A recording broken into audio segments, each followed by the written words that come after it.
आज मैं दो इंटरेस्टिंग मूवीज यानी गुलिवर्स ट्रेवल्स और आर्ट बॉय को एक्सप्लेन करूंगी। तो चलिए पहले गुलिवर्स ट्रेवल्स मूवी को एक्सप्लेन करते हैं। मूवी के स्टार्ट होते ही हमें एक लड़का दिखाया जाता है जिसका नाम गुलिवर होता है और वो हमेशा ही हैप्पी मूड में रहा करता था, जो कि एक कंपनी के लिए काम करता था। एक दिन गुलिवर किसी लड़के का इंटरव्यू ले रहा होता है जिसमें वो उस लड़के से कुछ ऐसे क्वेश्चंस करता है जो जॉब से रिलेटेड नहीं होते, लेकिन तभी वो ये जान पाता है कि वो लड़का तो सिलेक्ट हो गया है। फिर गुलिवर उस लड़के को पूरे ऑफिस का विजिट करवाता है। वहाँ पर एक और लड़की भी होती है जिसका नाम डार्सी होता है और गुलिवर उस न्यू एम्प्लॉय को डार्सी से भी मिलवाता है। वो न्यू एम्प्लॉय उन दोनों को देखकर समझ जाता है कि गुलिवर उस लड़की में इंटरेस्टेड है, लेकिन गुलिवर की हिम्मत नहीं होती कि वो उस लड़की से कैसे बात करे। फिर गुलिवर और वो न्यू एम्प्लॉय दोनों एक लिफ्ट के जरिए जा रहे होते हैं, मगर इतनी ही देर में वहाँ पर डार्सी भी आ जाती है। तो वो न्यू एम्प्लॉय उन दोनों को अकेला छोड़कर वहाँ से चला जाता है ताकि वो दोनों एक दूसरे से बात करें, एक दूसरे को अंडरस्टैंड करें। नेक्स्ट डे हम गुलिवर को देखते हैं जो कि ऑफिस में एंजॉय कर रहा होता है, लेकिन इतनी ही देर में वहाँ पर वो न्यू एम्प्लॉय आ जाता है जो गुलिवर को बताता है कि क्या तुम जानते हो कि मेरी प्रमोशन हो गई है और अब से मैं तुम्हारा बॉस हूँ। फिर वो न्यू एम्प्लॉय गुलिवर को ये भी कहता है कि तुम्हारी नेचर ही है जिसकी वजह से अभी तक तुम्हें कोई प्रमोशन नहीं मिली, इसीलिए तुम्हें अपनी नेचर को चेंज करना चाहिए, क्योंकि तुम्हारी नेचर की वजह से ही डार्सी भी अभी तक तुम में इंटरेस्टेड नहीं हुई। ये बातें सुनकर गुलिवर थोड़ा अपसेट हो जाता है और इसके बाद वो डार्सी के ऑफिस में जाता है। वहाँ जाकर वो एक फॉर्म उठा लेता है जो कि ट्रैवलिंग का फॉर्म था। डार्सी उससे पूछती है कि क्या तुम्हारा ट्रैवल में कोई इंटरेस्ट है, जिस पर गुलिवर कहता है कि यस, बहुत ज्यादा। वो बताता है कि मैं न्यूयॉर्क, इंग्लैंड, इवन इंडिया भी घूम कर आया हूँ। ये सुनकर डार्सी खुश हो जाती है और वो गुलिवर को कहती है कि फिर तो तुम्हें जरूर कुछ न कुछ लिखना चाहिए उन जगहों के बारे में जहाँ पर तुम घूम कर आए हो। लेकिन गुलिवर जब कुछ लिखने लगता है तब उसे कुछ भी नहीं याद आ रहा होता कि उसे लिखना क्या चाहिए, क्योंकि डार्सी को इम्प्रेस करने के लिए गुलिवर ने उसके साथ झूठ बोला था, जबकि वो तो कहीं पर भी नहीं गया था। लेकिन तभी वो अलग अलग पैराग्राफ, अलग अलग आर्टिकल से अपना एक आर्टिकल बनाता है, जिसे देखकर डार्सी काफी खुश होती है और वो उससे काफी इम्प्रेस भी हो जाती है। डार्सी उससे कहती है कि फिर तो तुम्हें बरमूडा ट्रायंगल पर जाकर जरूर कुछ न कुछ लिखना चाहिए। फिर नेक्स्ट डे गुलिवर बरमूडा के लिए निकल पड़ता है, जहाँ पर बोट का कैप्टन उसे बोट तक ले जाता है और उसे बोट चलाने की सारी इंस्ट्रक्शंस देता है कि आपने सिर्फ रेड निशान को फॉलो करते हुए आगे बढ़ना है और फिर तुम बरमूडा ट्रायंगल पर पहुँच जाओगे और जब तुमने वापिस आना हो तो इस बटन को बैक घुमा देना। जिस पर गुलिवर कहता है कि ये काम मेरे लिए कोई बड़ी बात नहीं है, मैं तो दिखना इसे कितनी आसानी से कर दूंगा। इसके बाद गुलिवर बरमूडा ट्रायंगल के लिए निकल जाता है, लेकिन रास्ते में ही उसकी आंख लग जाती है, उसे नींद आ जाती है। लेकिन तभी उसकी बोट एक समुद्री तूफान में फंस जाती है और जब उसकी आंख खुलती है तो जो कुछ भी वो वहाँ पर देखता है वो देखकर वो काफी शॉक्ड रह जाता है, क्योंकि बहुत से लोग उसकी बॉडी उसके चेस्ट पर खड़े हुए थे और उन लोगों ने गुलिवर को रस्सियों से बांधा हुआ था और जो लोग उसके ऊपर चढ़े हुए हैं वो बहुत ही छोटे छोटे लोग हैं जिन्हें बोने लोग भी कहा जाता है। उन छोटे लोगों ने गुलिवर के ऊपर लकड़ी का एक ब्रिज भी बना रखा था और वो छोटे लोग गुलिवर को एक जॉइंट समझ रहे थे जो उन लोगों को मार देगा, उन्हें खा लेगा। वहाँ पर उन छोटे छोटे लोगों की एक पूरी आर्मी थी। वहीं पर उन छोटे लोगों की आर्मी का एक जनरल भी था। लेकिन तभी गुलिवर खुद को आजाद करने के लिए खड़ा होने की कोशिश करता है, लेकिन वो छोटे लोग उसे फिर से खींचने लगते हैं और तभी गुलिवर फिर से गिर जाता है और एक छोटा सोल्जर गुलिवर के नीचे आकर दब जाता है। फिर वो छोटे सोल्जर्स गुलिवर को खींचकर अपने किंग के पास ले जा रहे होते हैं। गुलिवर उनके किंग को कहता है कि ना तो मैं कोई जायंट हूँ और ना मैं कोई डीमन हूँ, बल्कि मैं एक नॉर्मल इंसान हूँ और मुझे बताओ कि ये जगह कौन सी है, क्योंकि गुलिवर को अभी तक ऐसा लग रहा था कि जैसे उसके साथ कोई प्रैंक कर रहा हो। फिर वो छोटे सोल्जर्स गुलिवर को एक जगह पर कैद कर देते हैं। वहीं पर गुलिवर को एक और प्रिजनर भी मिलता है और इस प्रिजनर का नाम होरेशियो होता है। लेकिन होरेशियो गुलिवर जैसा नहीं था, बल्कि वो इन लोगों जैसा छोटा ही था। गुलिवर होरेशियो से पूछता है कि तुम यहाँ पर क्यों हो, जिस पर होरेशियो कहता है कि मैं प्रिंसेस से बहुत प्यार करता हूँ, इसीलिए प्रिंसेस के फियांसे यानी जनरल ने मुझे यहाँ पर लाकर प्रिजनर बना दिया है। और इतनी ही देर में वहाँ पर जनरल आ जाता है। गुलिवर उस जनरल को देखकर कहता है कि तुम एक बेवकूफ इंसान हो, जिस पर वो जनरल उससे पूछता है कि बेवकूफ का मतलब क्या होता है, जिस पर गुलिवर कहता है कि बेवकूफ का मतलब होता है सबसे बहादुर आदमी। इसके बाद वो जनरल खुद को बेवकूफ कहकर बुलाने लगता है। फिर एक दिन वो जनरल बैल की जगह गुलिवर को लगाता है और खुद उसकी सवारी करता है। लेकिन तभी उनकी किंगडम पर दुश्मन की किंगडम अटैक कर देती है और पूरे पैलेस में आग लगा दी जाती है। और तो और प्रिंसेस को भी किडनैप करने की कोशिश की जाती है, लेकिन तभी वहाँ पर गुलिवर आकर प्रिंसेस को बचा लेता है। लेकिन पूरे पैलेस में अब आग लग चुकी थी और डर की वजह से लोग पैनिक कर जाते हैं, इधर उधर भागने लगते हैं और वहाँ पर लोगों की हलचल मच जाती है। तब गुलिवर उनसे कहता है कि सुनो, इसमें कोई टेंशन वाली बात नहीं है, आग मैं बुझा दूंगा। और फिर गुलिवर वहाँ पर लगी सारी आग बुझा देता है। इसी बीच वो जनरल भी भीग जाता है। जनरल को काफी गुस्सा आ जाता है और वो वहाँ से चला जाता है। ये देखकर किंग गुलिवर से काफी खुश हो जाता है और वो उसे खाने पर इनवाइट करता है, जिस पर गुलिवर कहता है कि मैं खाने के लिए तो आ जाऊंगा, लेकिन मेरी एक शर्त है और वो ये कि होरेशियो को आजाद किया जाए। तब किंग गुलिवर की बात मान लेता है और होरेशियो को आजाद कर दिया जाता है। फिर गुलिवर किंग और उन सारे लोगों के साथ खाना खा रहा होता है। तभी किंग गुलिवर से पूछता है कि क्या तुम रिवर से आए हो, जिस पर गुलिवर कहता है कि नहीं तो मैं तो न्यूयॉर्क से आया हूँ। और तभी वो सब लोग गुलिवर को न्यूयॉर्क का प्रेसिडेंट समझने लगते हैं। ये देखकर गुलिवर वहाँ पर बड़ी बड़ी बातें करने लगता है कि किस तरह मैंने न्यूयॉर्क के साथ साथ वहाँ पर रहने वाले लोगों को भी बचाया और अब मैं न्यूयॉर्क का सबसे इंटेलिजेंट और पावरफुल प्रेसिडेंट हूँ। तब किंग गुलिवर को कहता है कि बहुत जल्द हम लोग तुम्हारी वोट ढूंढ लेंगे। फिर किंग गुलिवर के लिए एक काफी बड़ा घर बनवाता है ताकि गुलिवर वहाँ पर आराम से जिंदगी गुजार सके। फिर हम देखते हैं कि गुलिवर और होरेशियो इस बारे में डिस्कस कर रहे होते हैं कि आखिर प्रिंसेस को इम्प्रेस कैसे किया जाए। फिर गुलिवर जैसे जैसे होरेशियो को बताता है, होरेशियो सारी उसकी बातों को फॉलो करता है। जहाँ पर गुलिवर होरेशियो से वो सारी बेवकूफियों वाली हरकतें करवाता है जो वो खुद भी करता रहता है, मगर इसके बावजूद भी प्रिंसेस होरेशियो से इम्प्रेस हो जाती है। उसी रात को वो जनरल गुलिवर की बोट ढूंढ लेता है, क्योंकि जनरल जल्द से जल्द गुलिवर को वहाँ से निकालना चाहता था। बोट में गुलिवर को अपना मोबाइल मिल जाता है, जिसमें डार्सी का वॉइस मैसेज आया होता है और गुलिवर उसे सुनने लगता है। मैसेज में डार्सी ने गुलिवर को कहा होता है कि मैं तुमसे मिलने के लिए वहाँ पर आ रही हूँ। फिर हम देखते हैं कि एक बार फिर से दुश्मन की किंगडम ने उनकी किंगडम पर अटैक कर दिया है। तभी होरेशियो गुलिवर को आकर बताता है कि हमारे किंग ने किंगडम का जनरल तुम्हें बना दिया है, इसीलिए अब तुम्हें ही हमारी किंगडम की हिफाजत करनी है। फिर गुलिवर दुश्मन की किंगडम से लड़ने के लिए उनके सामने आता है। वो उन्हें समझाने की काफी कोशिश करता है कि यहाँ से वापस लौट जाओ, लेकिन दुश्मन गुलिवर की बात नहीं सुनते और पत्थरों से उस पर अटैक करने लगते हैं, जिसका गुलिवर पर जरा भी असर नहीं होता। फिर गुलिवर उनकी बोट्स को खींचकर किनारे तक ले आता है। इस तरह गुलिवर उनकी किंगडम को बचा लेता है और अब वो जनरल गुलिवर से और ज्यादा जेलस होने लग गया था। फिर गुलिवर और बाकी लोग अपनी जीत को सेलिब्रेट कर रहे होते हैं। वहाँ पर गुलिवर को एक हीरो बना दिया जाता है और तो और उसे बहुत सारी सर्विसेज भी प्रोवाइड की जाती हैं। प्रिंसेस जनरल से अपनी एंगेजमेंट तोड़ देती है, जिसकी वजह से जनरल को काफी गुस्सा आ जाता है और वो दुश्मनों के किंग के पास चला जाता है। जनरल ने गुलिवर की बोर्ड से वो मैगजीन चुरा ली थी जिसमें रोबोट बनने का सारा मेथड लिखा हुआ था। तब वो जनरल रोबोट बनकर गुलिवर के सामने आ जाता है। गुलिवर जब उस रोबोट को देखता है तो वो काफी डर जाता है और रोबोट उसे हवा में उछालकर फेंकने लगता है और सबको गुलिवर की रियलिटी पता चल जाती है और वो सबको बताता है कि मैंने जो कुछ भी कहा, जो जो बड़ी बड़ी बातें की, वो सारी झूठ थी। फिर वो जनरल गुस्से में आकर गुलिवर को बांधकर कहीं पर भेज देता है।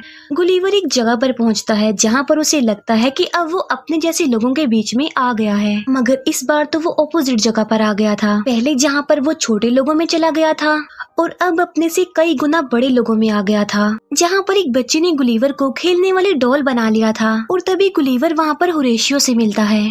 होरेशियो उसे बताता है कि हमारे एरिया में डार्सी तुमसे मिलने आई है, लेकिन जनरल ने उसके साथ साथ किंग को भी प्रिजनर बना लिया है और अब तुम ही हो जो उनकी हेल्प कर सकते हो और उन्हें छुड़ा सकते हो। और तब रात को ही गुलिवर डार्सी और किंग के पास पहुंच जाता है।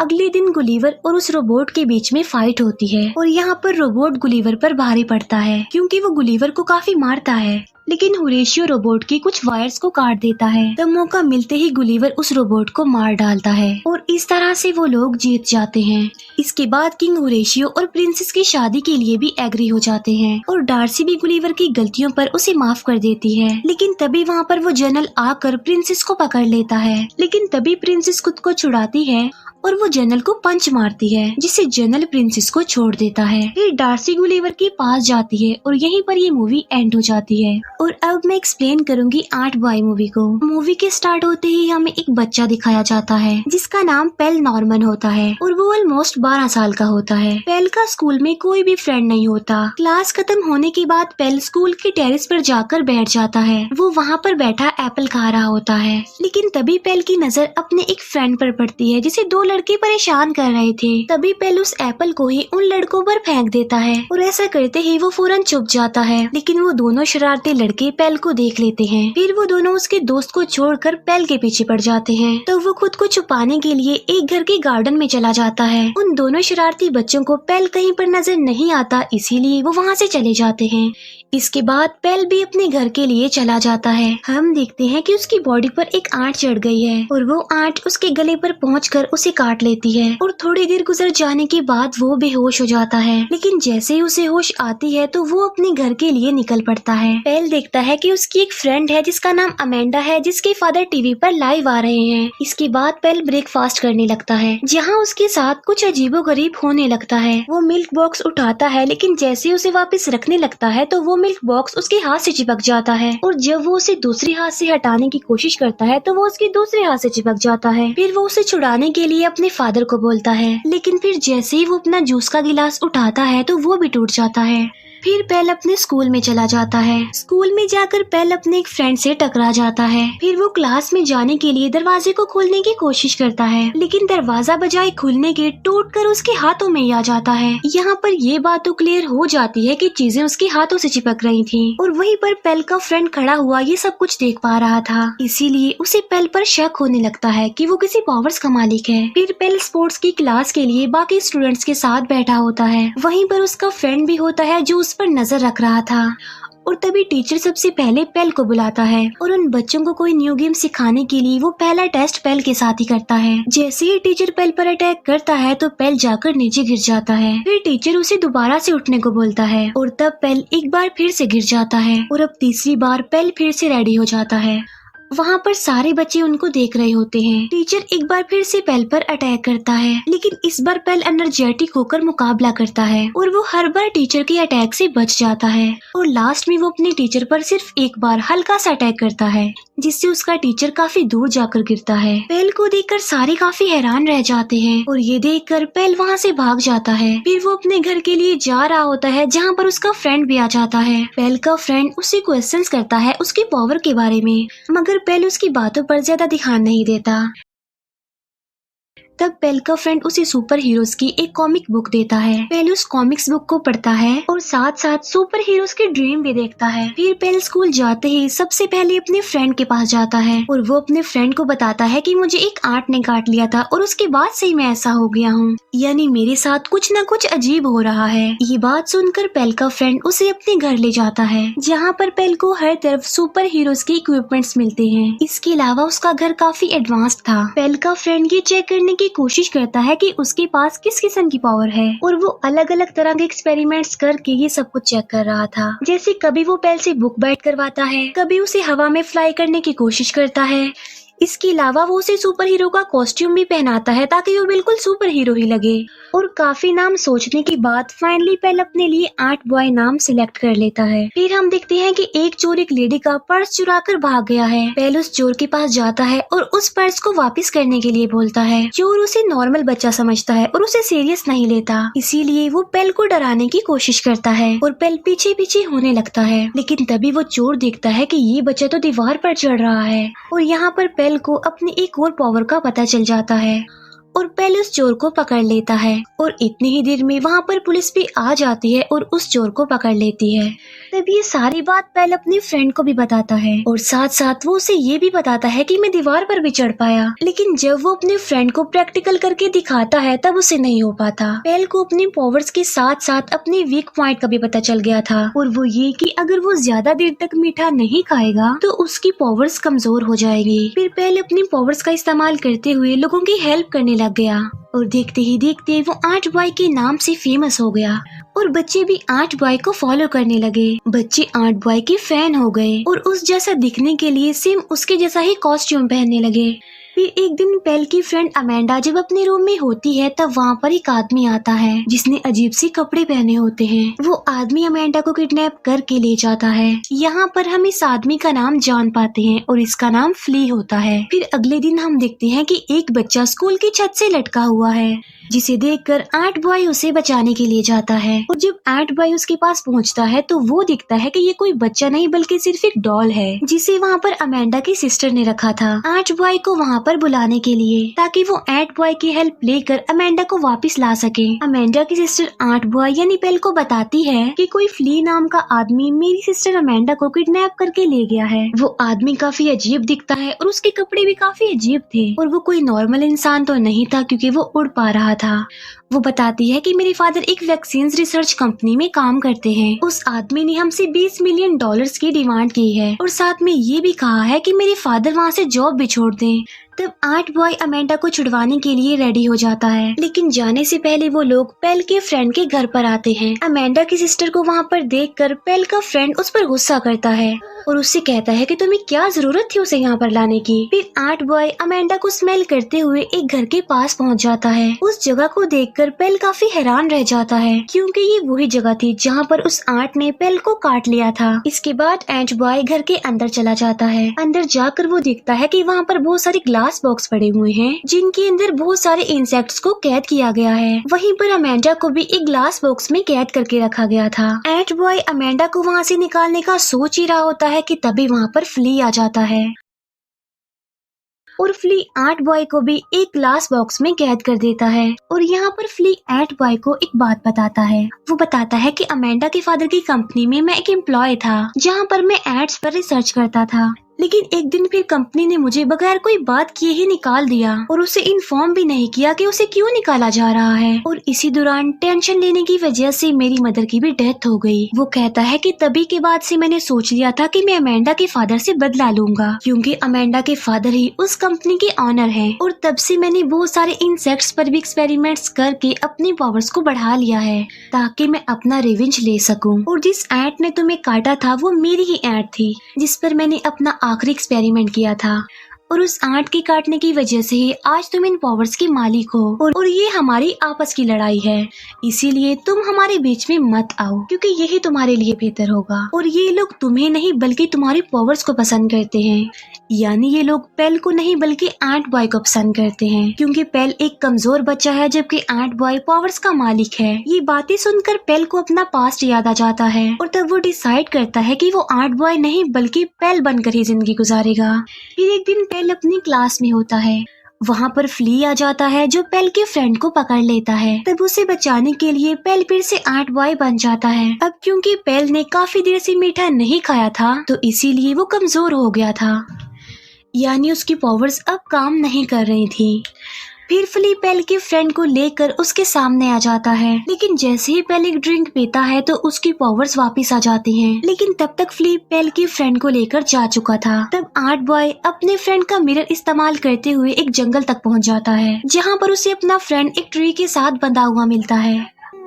और जैसे ही आर्ट बॉय उन रस्सियों से अपने फ्रेंड को आजाद करता है तभी वहाँ पर फ्ली आ जाता है और आर्ट बॉय और फ्ली की लड़ाई हो जाती है। इसी दौरान पेल का फ्रेंड पुलिस को भी कॉल कर देता है। फिर वो लोग फ्ली के पीछे लगे एक पाइप को निकाल देते हैं जिससे खून बहने लगता है और फ्ली भी अब कमजोर होने लगता है, जहाँ पर आर्ट बॉय उसे बहुत ज्यादा मारता है और उसे उठाकर दूर फेंकता है। लेकिन फ्ली अब उठ नहीं पाता और तभी वहाँ पर पुलिस आ जाती है जो फ्ली को पकड़ लेती है और उसे अरेस्ट करके ले जाया जाता है। इसके बाद पेल डिसाइड करता है कि वो आर्ट बॉय बनकर ही रहेगा और लोगों की हेल्प करेगा और इसके साथ ही आर्ट बॉय मूवी भी यहाँ पर एंड हो जाती है। Thank you for watching.